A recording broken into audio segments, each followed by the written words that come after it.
Hello, WordNerds. Happy Sunday, and welcome to our current Sunday special live chat, also known as the best part of the week.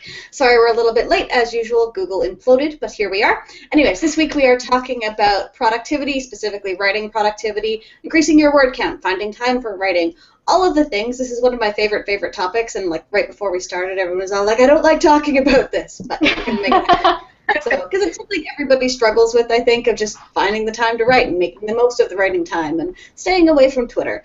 So I had an opening question, which I've now forgotten. Does anyone have anything to jump in with? I feel like especially with the fall starting, like even if you're not in school, the fall kind of feels like a time to like reset your schedule. Yeah. And so it's like the whole problem of, well, what's my groove now? What am I going to write now? Maybe I sucked last year, but can I do better this year? Well, fall feels like, because summer was very, you're out and you're doing things and it's nice outside, and, well, not all, I don't go outside much, but most of us do. Here it's nice outside. And then now that it's getting a little cooler, it's time to get down to business and start being more productive. Hopefully. Hopefully. I find a lot of people use, like, the new year as, okay, now I'm going to be really great, starting January 1st. But it's good to find these other points in the year to, like, have a fresh start. And, like, I wrote 2,000 words yesterday, so I'm going to keep trying to do that again today, although I haven't done that well, but we'll see. But, yeah, don't just wait until, like, oh, it's my birthday, I'm going to do better now, or it's the new year, I'm going to do better now. Really, any excuse to do better is good. So I have a question for you guys, actually, because I have a very specific thing I've been doing lately. Bless you. Bless you. Excuse me. What is your biggest hang-up that wrecks your productivity, and how do you deal with it, and have you found a way to deal with it? My husband. I was gonna say family, but I think that's a cop-out answer, because that's an obvious answer. That's like but my you can't child. do anything about that either. With their tablet. No. Netflix is a big issue of mine. Any new TV show that I'm always hunting for, you have to binge watch that. So I think that's my biggest thing, and it's just turning the TV off, which is really hard to do. It is. Yeah. I think people in general, like, if I know that there's someone out in the living room that I want to be talking to, then I'm going to be out there, and it's very hard for me to come and sit down when I know, like, oh, well, Jared's at work all day. We should hang out. I'm very much the same way, and Matt doesn't even want to hang out. He wants to just sit and play video games, and I'm like, I've been alone all day. Someone please talk to me. That's really because true. I know he's going to be gone for, like, an extended period of time, and I have the house to myself the whole day. It's so much better. Like, even though he's not here most of the time, the days when I know he's not going to be here all day, I get so much more done, and I have no idea why. Yeah. Yeah, I'm the same way.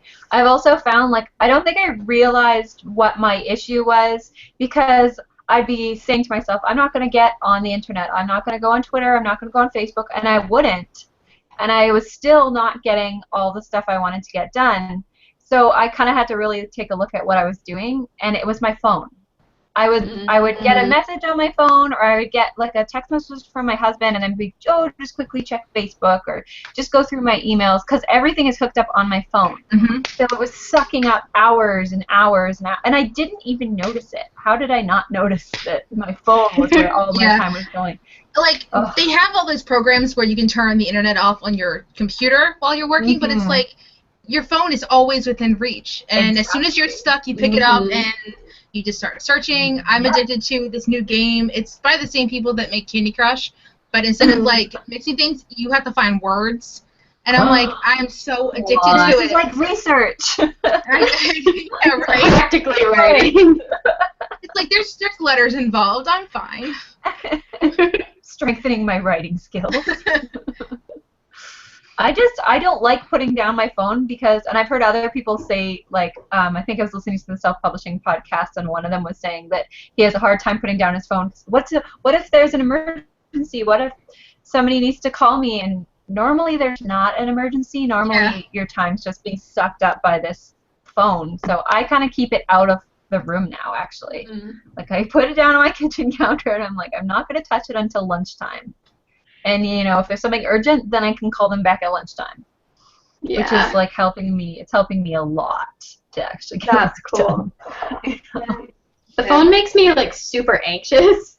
Like, even just, like, it's right here, and I'm like, no one text me. I don't want to hear it. So I'm always just, like, looking for excuses to turn on the Do Not Disturb. It's like, oh, I wasn't screening your call. I just didn't hear it.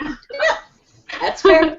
It is. You have to get work done. Nobody else has their phone constantly on them when they're at work, right? Yeah. It's true. So. Yeah. But when people know you're at home, they're like, why can't you answer? What do you do all day? Why don't you answer my phone? Yeah.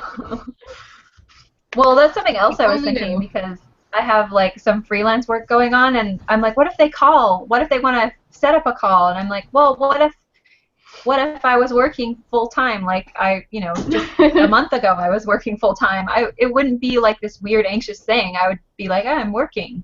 I direct people to different. email me anyway. I do not want people to call me. I will Yeah. Text me, you can email me, send smoke signals, just for the love of God, do not call my phone. Don't talk to me like a human being. Yes. Oh my gosh. One of the things I've actually noticed about me recently is my productivity is much higher if I write before I watch anything on like YouTube or Netflix. Like if I binge watch like 7 episodes of Supernatural, I'm just drained when it's over. So emotionally drained. Yeah, I can't get any writing done after I've watched TV.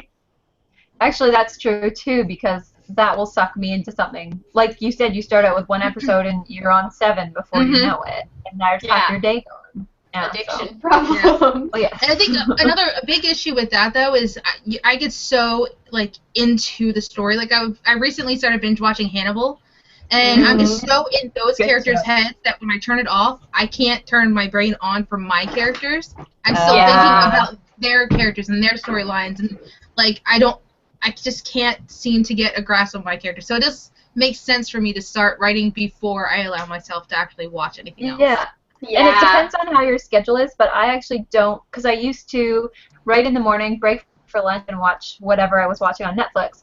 But then it would be like, just 1 more episode, and then lunch would be 3 hours long. So I had to stop doing that. I'm not allowed watching Netflix until after dinner now. I don't know. I have to make myself not. It's only going to get harder now that it's September and like regular season shows are coming back. I'm so happy and so sad for my productivity. But it has helped a little bit, though, because watching so much Supernatural has made my characters a little wittier. Well, that is where I got my initial inspiration for what I'm writing now. The initial inspiration came from Supernatural. So it's like sometimes I'll just flip on a certain episode that I know kind of like sparked a little bit to get me in the game, but I'm trying not to make myself watch the entire episode because usually there's like 1 or 2 scenes and I'm like, I need to watch that scene and then I can like get in the mode to write.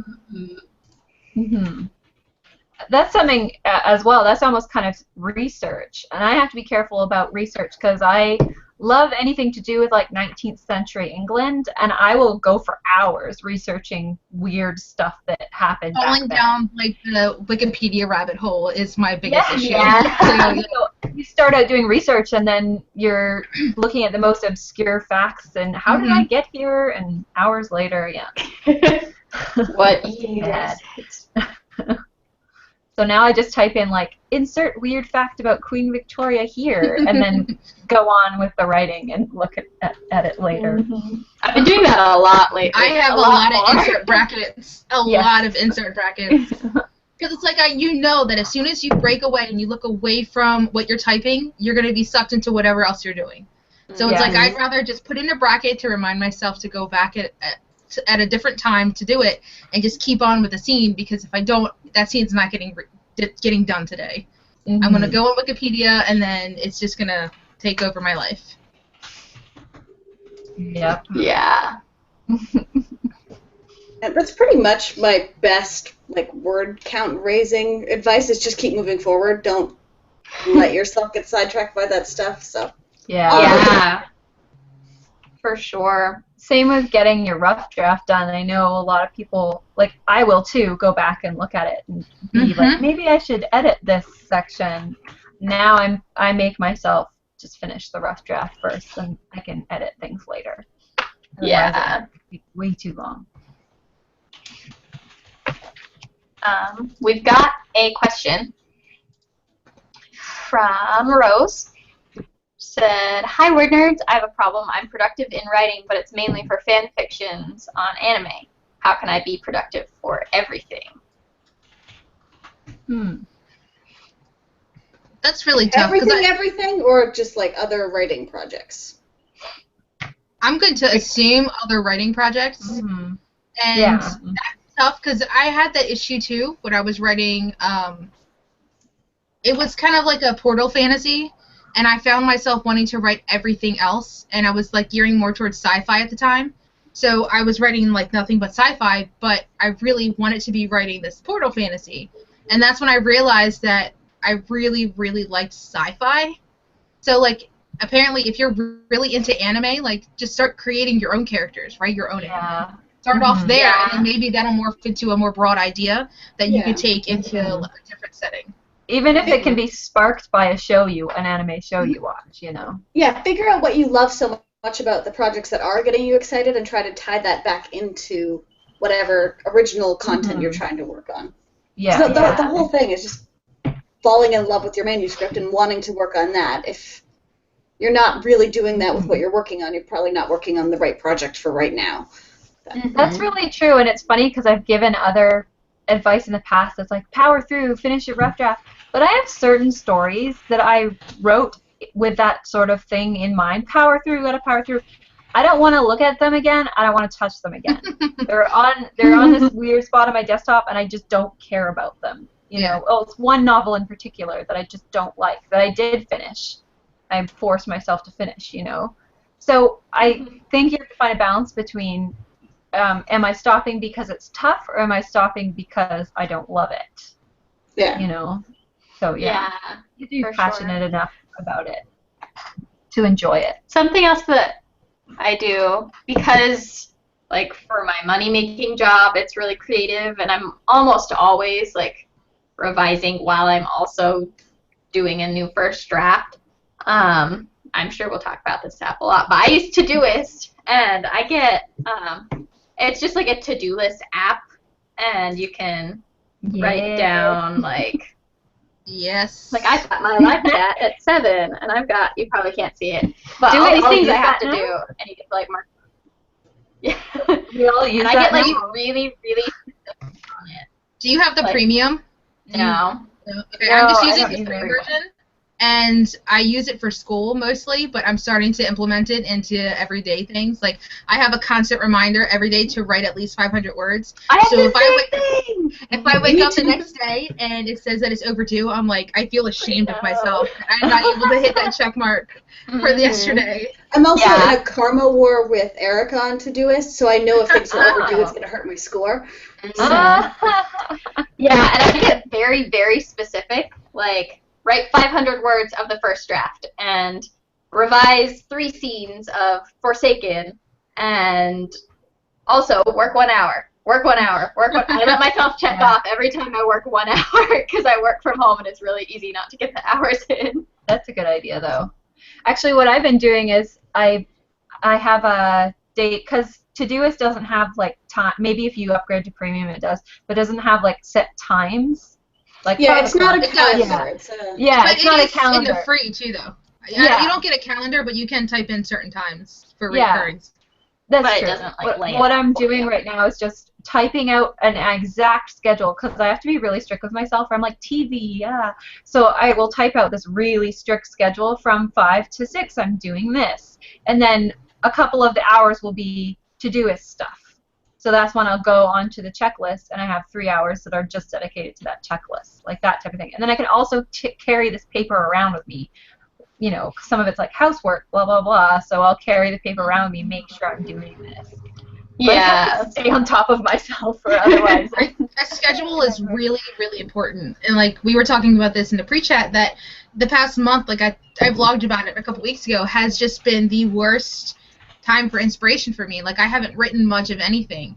And then my classes started last week, and now all of a sudden I'm having this huge amount of inspiration to do anything but my classwork. So it's like I want to write. And now that I'm in that schedule of having to, you know, go to my day job and then fit school in there and fit family stuff in there, I'm finding time to write. And I'm actually writing a lot more in the 1 hour spans than I did for the entirety of August. So I think having a schedule and sticking to it is hard, but it's also one of the most inspirational things that I've done. Mm-hmm. That's awesome. Also, it's like sometimes when you realize how precious your writing time is, and how I'm not going to be able to write, oh my god, and then you make it happen. Like at one point I was working over 40 hours a week, and I got up and half an hour extra early just so I could get half an hour in before I went. I don't know how you did that. I don't want anything bad enough to get up an extra half hour early. I was walking dead. But otherwise I wouldn't have, because I was exhausted and grumpy all the time after work, and there was no, if I sat down to write, it would have been like probably just complaining about my job.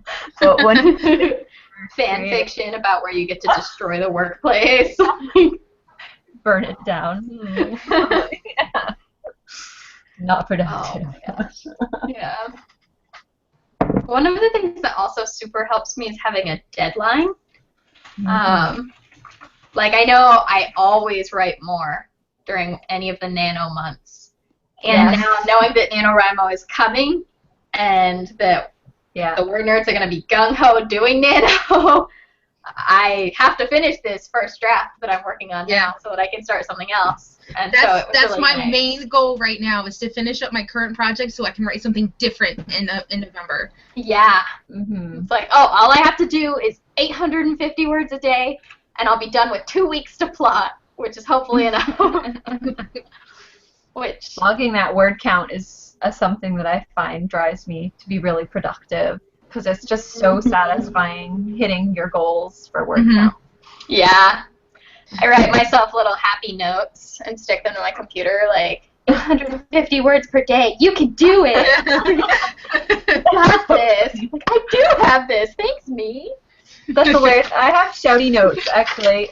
Apparently I'm not as nice to myself as you are, but I have like mean little shouty notes around my computer, like, don't look at your phone. Are you looking at your phone? Don't look at your phone.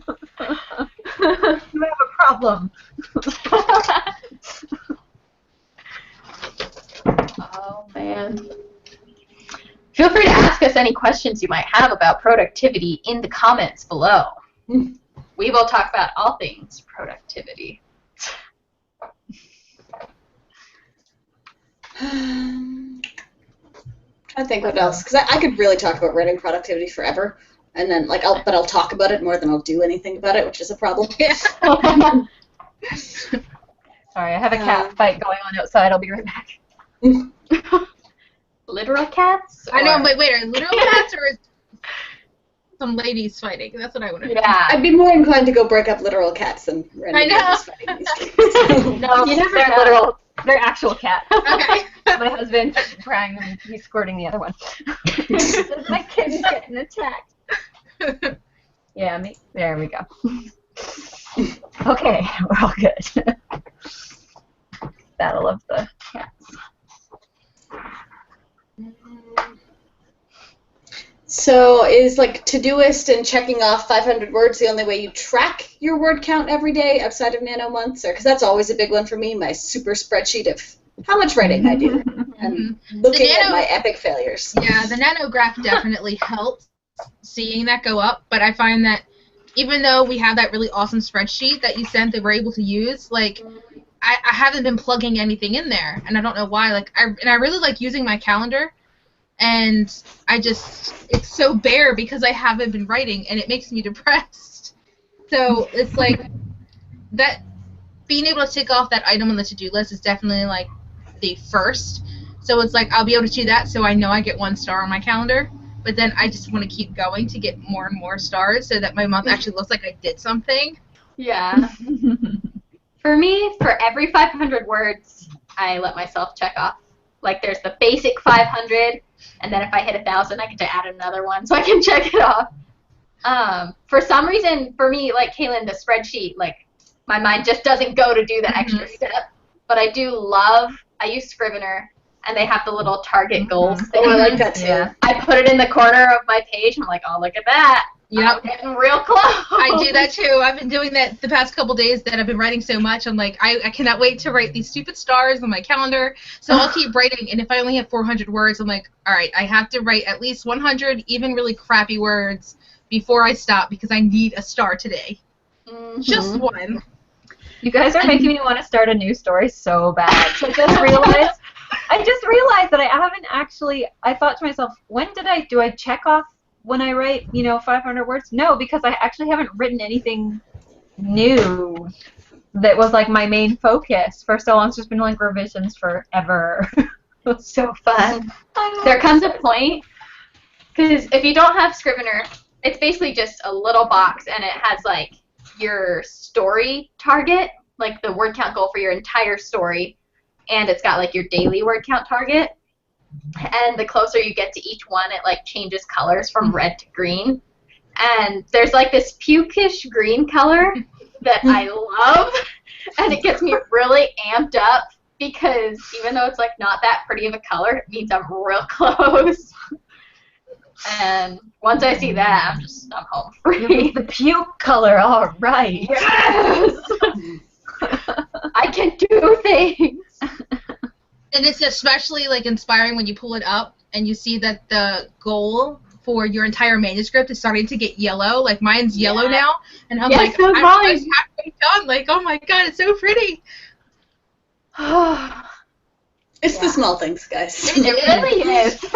I'm a very visual person too, so if it's anything to do with color, I love it. And that's what motivates me more, is that I get to draw in my little color pens, because I have a million of them. Yeah, for me, it's checking things off. That's my big one. I like the endless lists and getting that extra reward of being able to tell myself I did a thing. Yes. Way to go, self. My dog is going crazy. Today. Yeah, he wants to be in here with me, but now I can't let him in because he's barked, and I don't want him to learn that he gets to come in when he barks. It's a lot like having a child. Like, well, now that you're crying, I can't say yes, so Yeah. you're lost. I can't do nothing. Out of my hands. But no, like having a lot of distractions around, especially noise distractions. So if I hear something downstairs that I'm inclined to go down and check, like especially, I don't leave my kid downstairs by herself, but when something's going on, you're like, oh, I want to go have fun too. I use the Coffitivity, where it's I think that's the thunderstorms. No, Coffitivity is the Rainy mood is the thunderstorm. Rainy mood is the thunderstorms. Coffitivity is like you're sitting in a coffee shop. I haven't tried the common room ambient noises yet. I really need to. I like those. I like them all. Like, there isn't any ambient noise I really, really like. And I don't use it as often. Like, I don't think of it often enough. So I try not to do too much, like, ritualizing of writing, of like, okay, now I have to do this thing and get my tea and start my noise. And so I wish I took the time to do more of the background noise. I think a ritual could be good, especially like if you stick to it and your body like agrees with it. But I like having different things. That way, if I'm not really feeling so productive, just turn on that rainy mood, and like within 5 minutes, I'm like, I could get some writing done. Yeah, the trick is not relying on the ritual. Yeah. Like, oh, I don't have this tea or this candle, I can't write today. So, as long as it's helping more than it's hurting. Yeah, exactly. Well, and it's the type of thing that you should be able to have that tea or that music or whatever if you go somewhere else, like you go over to a relative's house or something, and you have to try to get in that mindset. I know that's really hard for me if I'm over on the island and I'm not, I'm not in my office, I'm in this bedroom that I'm not really familiar with, and I have to try to bounce my laptop on my knees and like in weird positions and right. I'm really curious to see how it's going to work in November. Like, if I'm actually going to get anything done, or is just the excitement of being there going to completely just blow my writing goals out of the water? I don't know how much writing for that little bit, anyways. Right. We'll just have to set, like, this is our writing hour. We write before we do the things. I think we should have reward Yeah. reward we can't dance eat parties until we all afterwards. write 500 words. Oh, I would write so many words if that was the rule. Meanwhile, poor Emma's stuck in the kitchen feeding us. But Yeah. Sorry, Emma, you can't write. You have to cook us food. Just kidding. Just kidding. If Emma's watching this. If she's not, then I'm not. If she's not, then I take it all back. Oh my gosh, we have some questions. Yeah. Yeah, a lot of them are related. First thing, though, Stephanie just posted a link to this website called StoryTools, spelled TOOLZ.com/meter, and it has like all these meters you can post to your websites, and that's really cool. So you should check that out. She commented the link. But a lot of the questions we're getting right now are about balancing writing and school. And basically, do you have any tips for finding time to be productive in working when school is using up all your energy, / like, how do you prioritize, like, how much time do you spend on school versus writing, those sorts of things. Which, we've all been students at some point. And it's hard to say because everyone's schedule is different. Everyone's priorities are different. That honestly, I wish I'd spent more time writing while I was in school because I didn't use any of the stuff I went to school for. But that's terrible advice to give the general population. That's terrible advice. I definitely think that school should take precedence. Like if you're in high school, you definitely want to pay attention. High school more than anything. Yeah, for sure. But like all of my courses now are online, so it's like I completely and totally create my own schedule, which helps me out a lot. But like I remember back in high school when you had to get up, you had to be at this place. It's a lot like work, but I can find time in my day at work to scribble a little bit. Whereas when you're in school, you really should be paying attention to your lessons. Make it a ritual or make it a habit. Like as soon as you get home from school, write for half an hour. Before you turn on the TV, before you start your homework, before you get comfortable being home, write for half an hour. Good advice. One of the things I would do too is I would prioritize. I love lists, so not a really big shocker that I made lists, but I'd have things I absolutely have to do this week.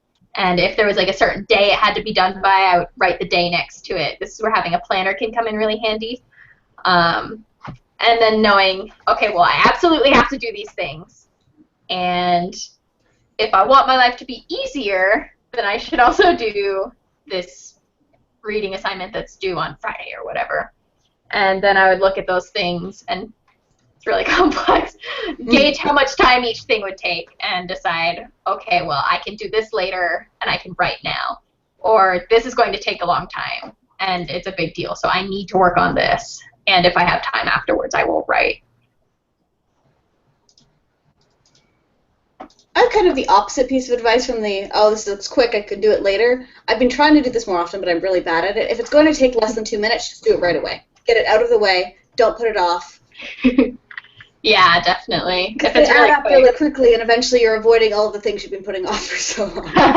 Just basically my life. That's true. I feel like with our jobs now, it's like, oh, I'll just answer that email later. I'll just I'll call that person later. I should have answered that 7 days ago.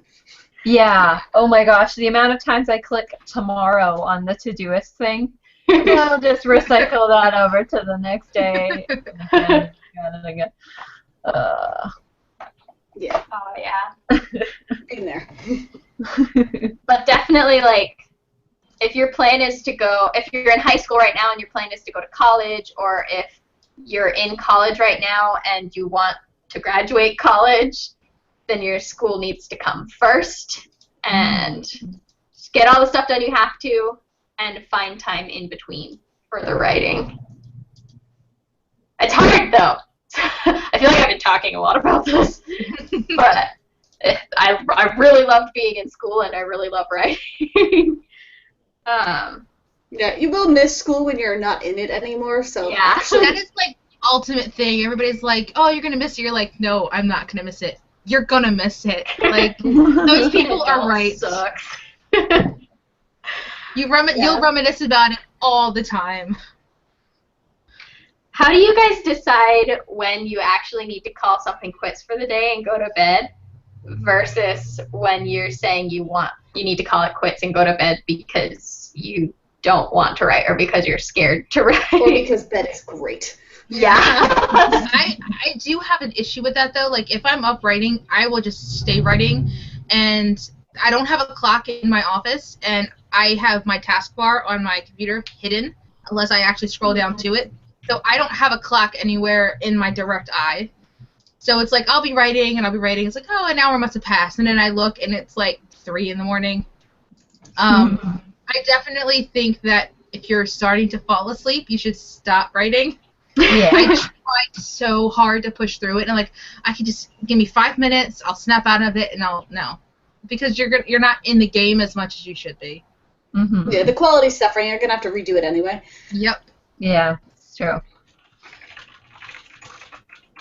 Sleep is very important for not only writing but for your life. Yes. Because that's another thing. day. I tell my daughter, I'm like, you will miss naps. Please take a nap. One day you will start to feel old and you will no longer be able to function on low amounts of sleep. And it will happen before you're actually old, which is the really sad part. Oh man, we've got a lot of comments very suddenly. Either that or my YouTube is being weird. Probably a little bit of both.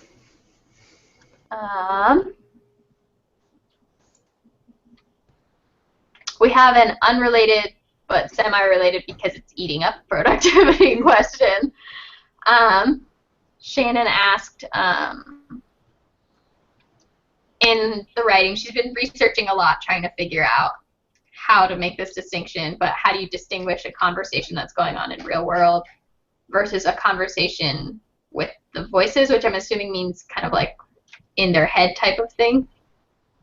The characters hearing voices. Yeah, or the character is hearing voices. And it's a good question, so I figured we should address it. And we're low in the question department. I think italics is the way to go for me personally. Yeah, like a regular conversation is just going to be in quotation marks with tags and stuff like that. But I think if it's something that they're hearing in their head, italics definitely. Yeah. A good book to read for an example of that is What's Left of Me by Kat Zhang, Z-H-A-N-G. The book has the main character, and the main character like shares a body with her like twin sister basically, and so you have like both of their thoughts going on all the time basically. Interesting. It's a really fun read. It's very good.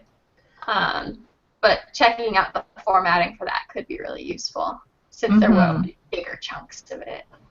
If the voices are like distinct and each one has a different personality and each one has a different name, then you could maybe have tags with it. But if they're just random, then just italics. Die Facing Our Foes said that they tend to procrastinate writing by doing something that sort of relates to the writing project but isn't actually writing. I cannot tell you how long I procrastinate on Pinterest looking for things to add to my storyboard. Like, this is put together my I'm getting in my character's head, Yes. Like 3 hours later and like 8 pasta recipes that I just so happen to find in my search. Like, oh, that looks really yummy. I'm going to try that while I'm here. Yeah. Or just talking about writing, which I feel like we all know very well. Even like doing writing-related things, like on Todoist, I have free writing every day, or every couple of days it's writing in my writing journal. So I'm writing about writing more than I'm writing. So being aware of the problem is the biggest thing. Know that you're doing it. I'm curious about your writing journal. What do you just write? Yeah, tell us about I that. think I've got like 2 I different want one now. videos. Obviously, we're not following me. I've watched them, but I want to hear it again. I got the idea originally from the Susan Dennard post, but I don't think I really do my writing journal like she does her writing journal. It's mostly like an accountability journal of like, this is what I've done, this is what I'm not doing, why am I avoiding this? I'm enthusiastic about this project. Go Kelly. I want to have things to like report back to my writing journal. I want to make it proud of me. So That's a cool idea. It's funny because I have journals. I have normal journals, but that's pretty much all I write about in my normal journals, so they kind of are writing journals. I might as well just call it what it is. See, I tried having a normal journal, and it didn't work for me at all. Like, I felt too obligated. Like, okay, this thing happened, and every time I write, I have to catch my journal up on what's happening in my life, which isn't that interesting, but I feel the need to do it anyway. So I have a journal dedicated to writing about writing, and I kind of sidetrack a bit to, like, other work stuff, because all my work stuff is vaguely publishing related, but... Yeah. Like, my career stuff, and this is my time to just kind of focus on it every 2 days. That's cool. 10, 15 minutes, and just, this is where I am. I try to be honest, but I will sometimes avoid the topic of, like, if I haven't written in a while, I just won't talk about it, which defeats the purpose, but that's where I'm trying to go with it. Oh, I like that idea. I want to write journal now. It's fun. I really, really like it. That could be a good thing for productivity, because like you said, you want to have something to write in the writing journal that you wrote so many words. There's only so many days you can write, yep, did nothing, and not start to feel really so. True. And it'd be really good for tracking and like looking for trends in your productivity. I'd be curious to read back through it. I haven't been doing it long enough. Yeah. I feel like I need to like complete a project within this writing journal before I can even justify looking back. But yeah. For some reason, that made me think of like how my characters would respond if I told them like my writing counts for the day. Like, oh, I wrote about 850 words. You're lying, aren't you? You wrote 835, didn't you? They'd be really disappointed in me, probably. Yeah, your characters are dying to know what happens to the next, or maybe literally dying, and you haven't been bothered to write the end of it. They're like, seriously? You just killed my best friend and you're gonna leave me there? And you're gonna watch Netflix? I think a lot of our issues come back to... Good way to motivate yourself, because my character would have some very choice words for the fact that I've just left her hanging for probably like a month now.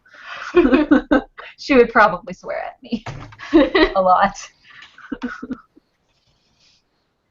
Not a bad exercise. Maybe you could put that in your writing journal. Yeah.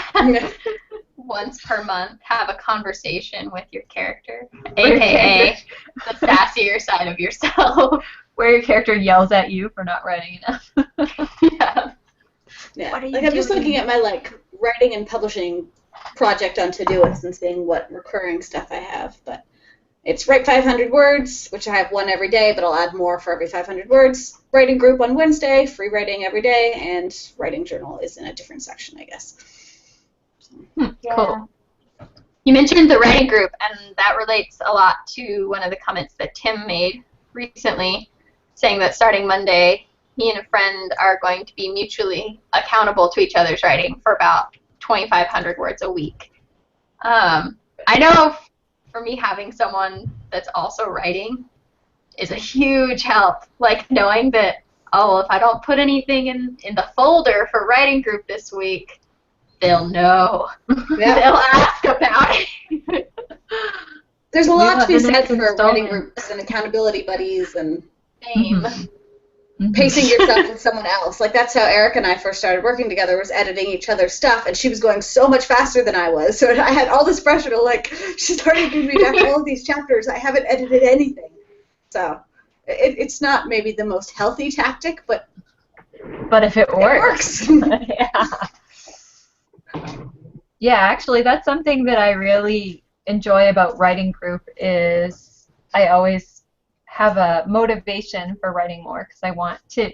It's like a little bit of that instant feedback, or the instant like, oh, maybe they'll like it, or what will they say about this scene, or what will they think at the end of it. Yeah. So, instant and it's reward. Amazing for when you're starting to feel in a slump. Like just knowing that there's someone there who will be like, I like your story so far. You got this. here's some things you can maybe work on, but you can do this. And it's great for brainstorming, I think we've found, too, which gets you really excited for writing more. Yeah. Like Megan, every time you're like, I'm so excited to write now. Yeah, I have my notes. I keep them beside me all the time. See, that's productivity. Mm-hmm. But it's really hard not to go back and revise, which is a big no-no. Yes, later. I know I'm keeping myself from doing that because there's the notes in the folder right now. I could go fix it now. No, I gotta wait. Is that it for questions and comments? We've got 2 new ones in the last 57 seconds. The first one is, I'm going to not pronounce this right, but Damoclean. Do any of y'all have to deal with burnout from writing? Like, you write so much one day you can't write anything the next. Yes. That definitely happens to me. Especially at the end of like Nano, that's a big burnout to where I will most likely not write anything in December because of Nano in November. And that's something I am trying to do better on, but I also think that's okay because I feel like that's a creative thing where you have cycles where you write your heart out and then you need a little bit of time to sort of recover almost. Refill your inkwell. Yeah. By Kelly Sharon. Book on getting the motivation back. Great resource. There you go. Yeah. I think that's pretty normal. Yeah, just kind of the normal ebb and flow of life. I think it's important that even when you do feel the burnout, don't give yourself too much time because then it's that much harder to jump back in. Like, I'm a really big advocate for writing every day. It doesn't have to be like 1,000 words every day. It doesn't have to be 500. Like, even if you're getting something on the page, then you're still having that momentum going forward. Yeah, that's exactly what I meant with like trying to be better about it because you do need the mental break, but at the same time, it's very much a muscle that if you stop using it, it gets harder to get back into it. Yeah, true. Depends how long your break is. Like normally, if I'm burnt out, I'll go for probably 3 or 4 days without sitting down to write. That is not the issue. I won't go near it for like a month. Yeah. Oh, okay. I get antsy if I try. I have tried to make myself just sit down and plot for a month, or sit down and just create new ideas for a month, but I can't. I get twitchy fingers. I want to write.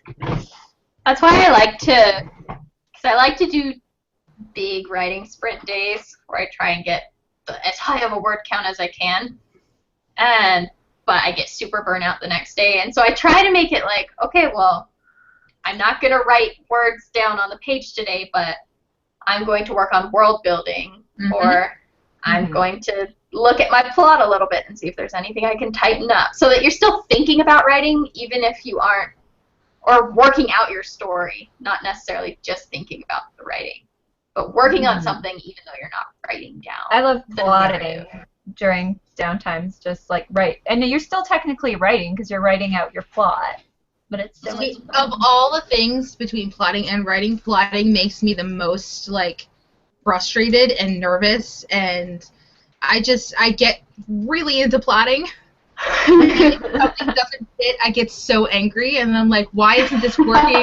And that's when I have to take a step back and say, just write the stupid thing, and then you'll worry about the ending when you get there.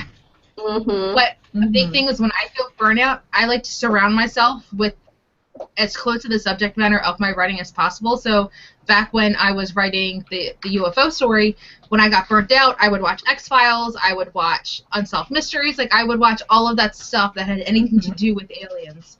And then now I feel the burnout, I'll watch Supernatural, I'll watch all of the cheap horror movies on Netflix, just to get your brain still in that same mode without the strenuous activity of actually thinking about words to write. Yeah.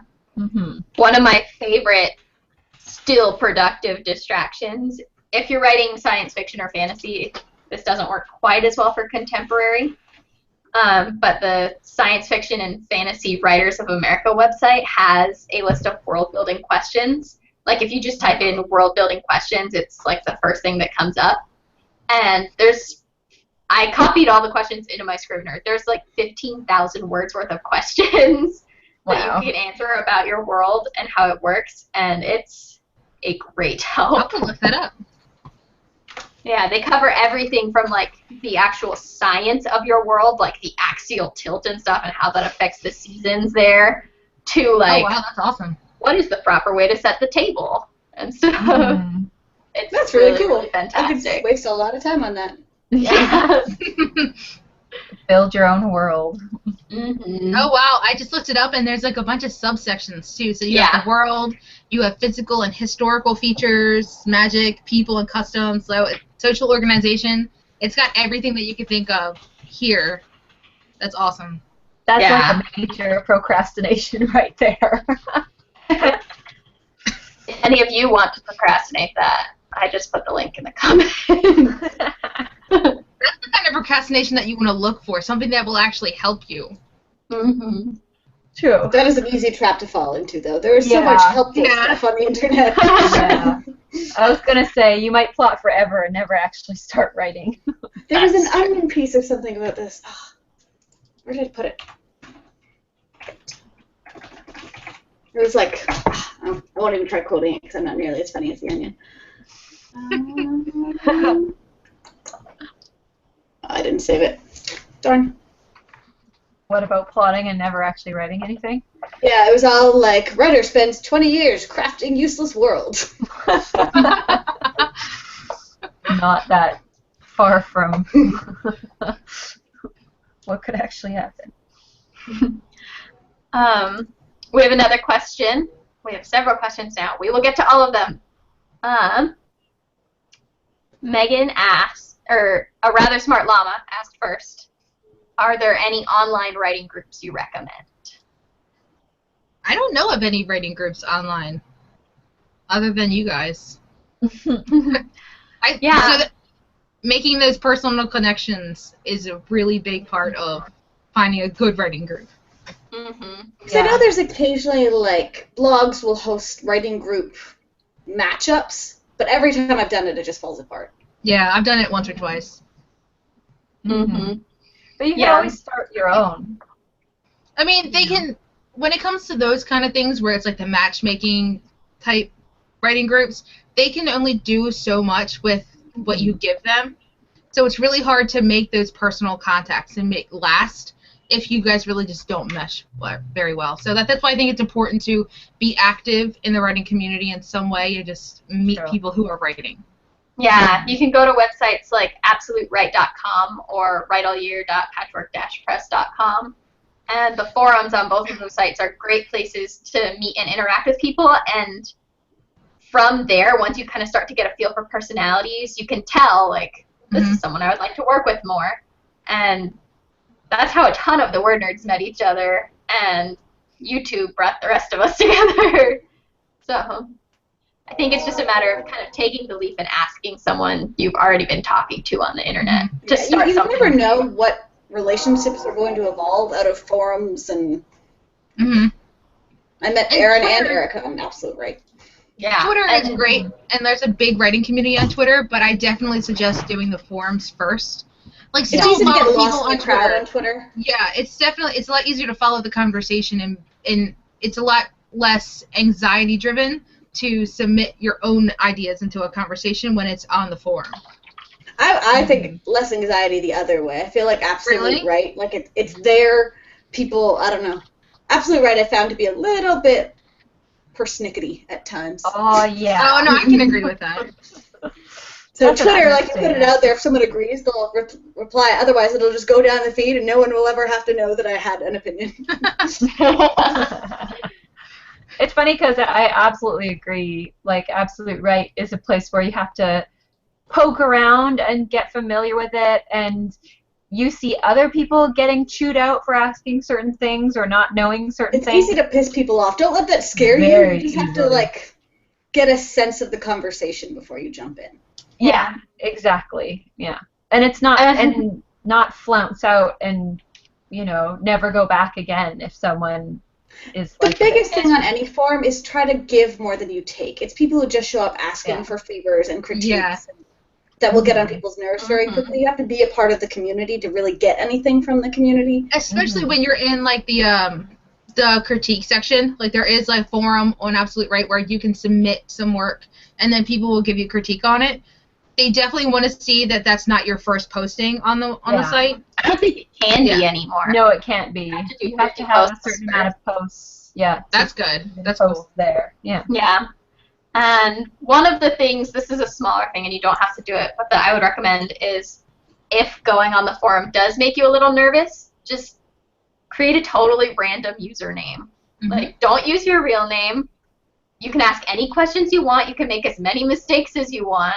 And it's going to be fine. You'll get through it. And it won't be tied to your Twitter handle, so no one will find you forever and ever. Amen. Yeah, I think that's where a lot of people get nervous, the whole internet is forever thing. And there's been so many, like, huge author backlash things of dramas out there. It's there forever. So just be anonymous, learn what you can, and enjoy it. Like, don't overthink it. Yeah, for sure. Which I know is something we all do anyway. Yeah.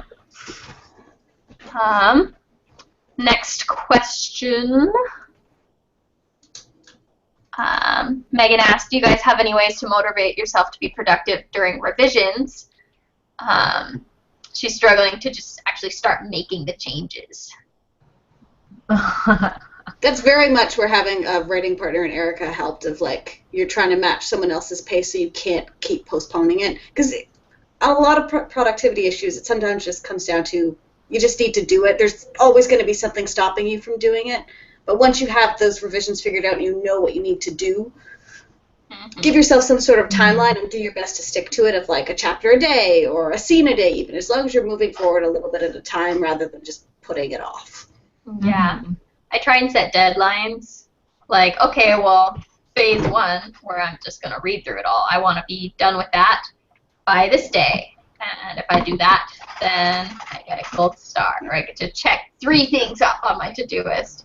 And if I follow it all the way through to the end, then I get to go out to dinner or something. See, that's very much where I need that other person to hold me accountable, because I know my self-inflicted deadlines aren't real. Yeah, I have a really big issue with self-inflicted deadlines. Like, I'll finish that next week. This episode of Hannibal is too good. My inner strict teacher person, because I studied teaching a little bit. Well, my minor's in teaching. But, so my inner strict McGonagall's like, you will get this done by this day, or inside you will implode. That would be like, if I could give myself one additional productivity skill, that would be it. Actually, like, acknowledge myself as boss rather than just... Yeah. Next question is from Die Facing Your Foes. I really want to finish my novel before November so I can do Nano and not feel bad about starting yet another project when I have so many unfinished ones. Do any of you have tips about getting back into that write a lot every day mindset when it's not actually NaNoWriMo? Start small. Don't expect to jump in writing 1,000 words every day, because there is something special about Nano.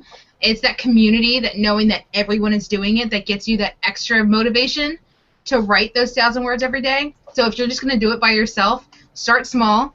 Don't have a word count to start out with at all. And just make yourself write every day, even if it's just 100 words. And then eventually, once you have a routine of actually writing every day, start building up the word count so that you have something to reach for. But definitely don't dive in head first, because it'll never work and you'll stop and you'll be discouraged and it will suck. Yeah. It is quite hard to keep nano level word counts up every single day. It's probably impossible. I would go so far as to say it's probably impossible for anyone to be writing close to 2,000 words every single day of the year. So definitely, yeah, starting small. If you are partway through, or if you do have a specific deadline that you're working towards, maybe look at the minimum word count you need to do to get there. But if it is just like a in general every day, Unfortunately, there's no magic potion that will make you sit down and do the work.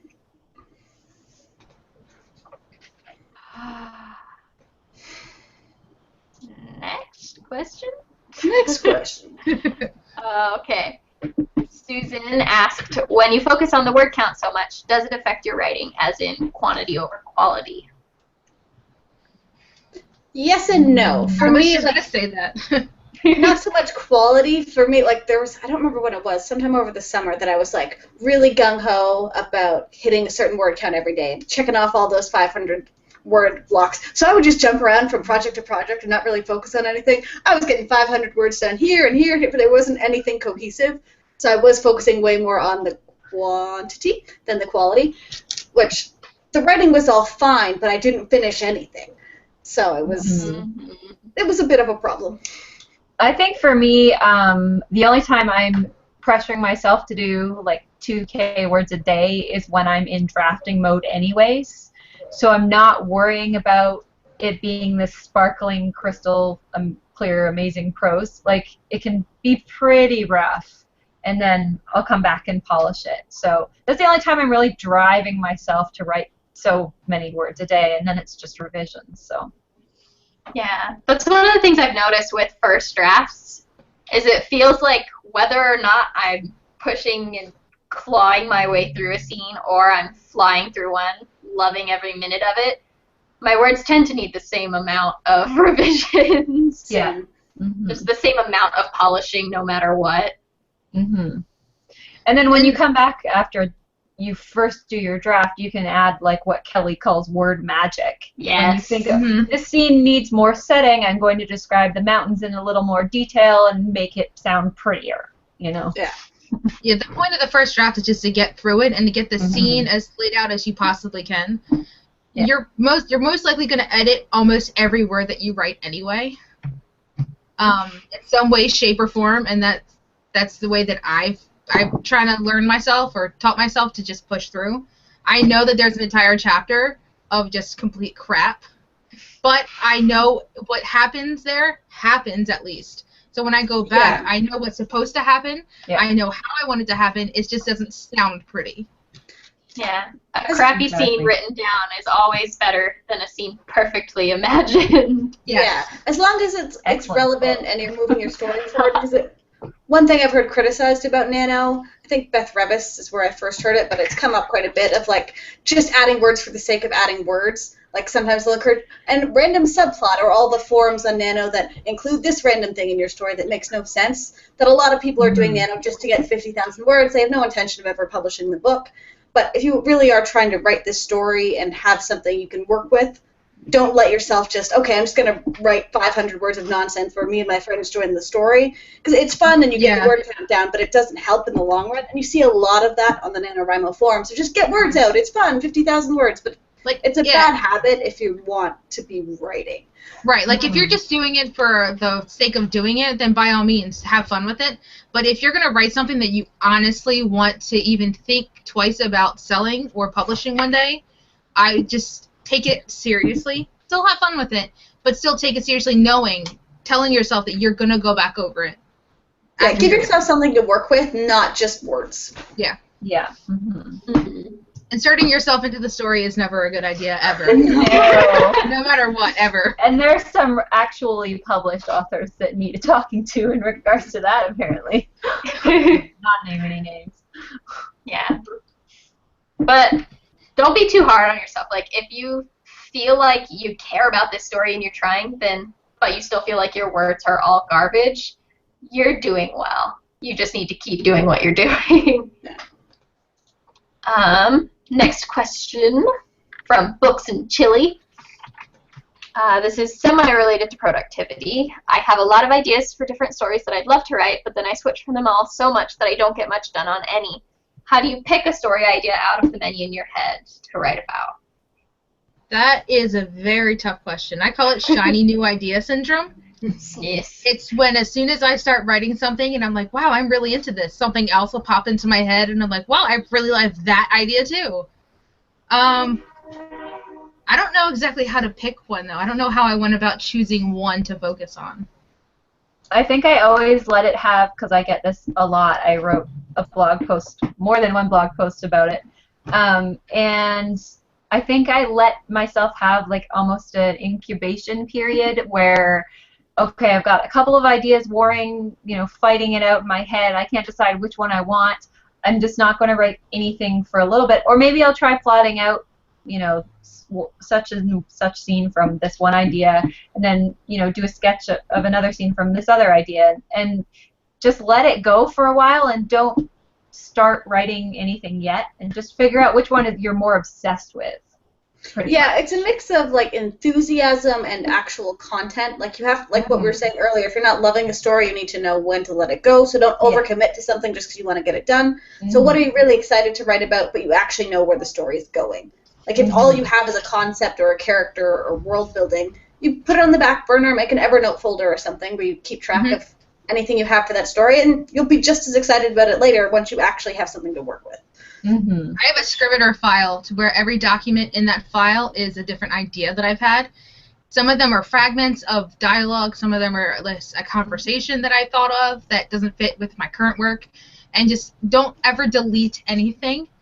Keep it and just come back to it later.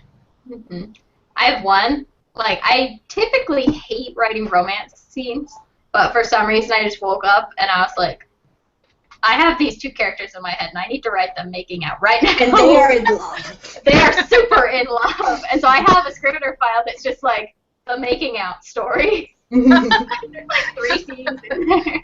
I don't know why these people are in love or what the conflict will be, but so much love. But they are. And one of them lives next to a library. That's my favorite part. We've got another question from Philip Simpson. How do you deal with family distractions while trying to keep writing?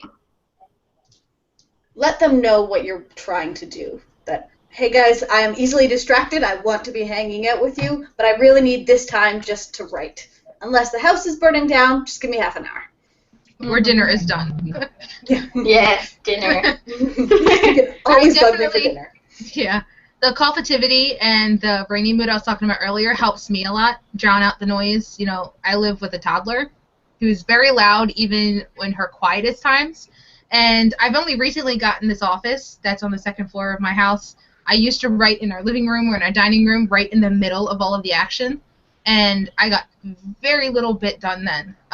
Definitely having a quiet space to go, or even just a place to go where you can dim the lights a little bit, put your headphones in, and listen to music, listen to the ambient noises, anything to just zone out everything around you. Having a place where I can close the door makes a huge difference for me. Like, once the door's closed, anything could be happening in my living room, and I'm not going to know. It's a little different depending on your living situation. Like, if you're a little younger and so your parents do still have expectations, it's kind of a hard balance to strike. But the biggest thing is just communicating, like, this is very important to me. So this is my time. And I'm going to take it. Especially if you still live at home and you have chores. Do your parents a favor and yourself. Get the chores done out early and first. That way your parents aren't bugging you, and you know that you have no more obligations for the rest of the day, to where you can just go in your room and shut the door and just write. For sure. We may be out of questions. I think we are. And we've been going for a little over an hour now. All right. I think this has been a really productive chat. I see what you did there. All right, so we'll call it a night. All right. Any ideas what we're talking about next week? Probably not. No. Writing. Words. Well, I do want to do the critique partner one soon. That is something that I don't know. I have things to say. I have no idea what they are, but I'm sure they're there. So that will come soon. So we will maybe be talking about critique partners next week. For now, Guys, thanks so much for tuning in. It was a lot of fun, and it's got me pretty inspired to go and be productive after this. We'll see how well that actually goes. But thank you so much for joining us. Hopefully we will see you next week during our live chat and throughout the week with all of our regularly scheduled videos. So if you haven't yet, please like and subscribe and all that fun stuff, and we will see you next time. Bye-bye. Bye.